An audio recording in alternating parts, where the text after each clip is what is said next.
দুঃখের কথা কি বলবো, দেখেন এই যে রাস্তা দিয়ে যাচ্ছিলাম, দিয়ে পাশে একটা বাগান, পেঁপে বাগান দেখলাম। দেখে নিজেই মানে দাঁড়িয়ে গেলাম যে কি হবে অবস্থা, মানুষের কি অবস্থা, চাষিদের। দেখুন এই যে ঝড় হয়েছে, একদিনের ঝড়ে গাছগুলো দেখেন কতটা ক্ষতি হয়েছে। আপনি একটু ক্যামেরা ভালো করে দেখান, সব করে গাছ দেখান, দেখেন কতগুলো গাছগুলো ক্ষতি হয়েছে। গাছগুলো এমনভাবে ভাঙছে যে কিছু করার নাই। আপনি একটু সামনে যান, সামনে গিয়ে দেখান, সমস্যা নাই।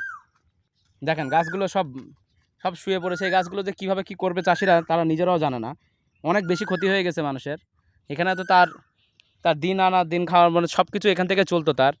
কিন্তু এই যে ঝড়ে তাদের যে ক্ষতি হয়েছে, এখানে তার মনে হয় ১-১৫০ গাছ ছিল, তার মধ্যে ৫০-৬০টা গাছই তার পুড়ে গিয়েছে। এখন কীভাবে কী করবে চাষি, সেই হিসাবে হয়তো তিনি সকালে আসেনও নাই, দেখতেও আসেন নাই বাগান।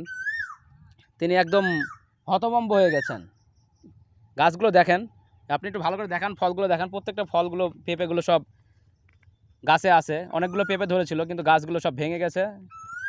চাষি অনেক কষ্টে আছে, তার মাথায় হাত। কি করবে? ঝড়ে মানুষের যেমন উপকার হয়েছে, ক্ষতি হয়েছে বেশি। উপকার হয়েছে হয়তো অনেকের, বৃষ্টি হয়েছে হয়তো, চাষাবাদের জন্য উপকার হয়েছে, কিন্তু ক্ষতি হয়েছে বেশি। তো কি করার, এখন দেশের অবস্থা যেমন, প্রাকৃতিক অবস্থা তো কারোর হাতে নাই। যেভাবে হয়েছে এটা মেনে নিতে হবে। তো সকলকে ধন্যবাদ ভিডিওটি দেখার জন্য। চাপ দেন, মাঝখানে চাপ দেন।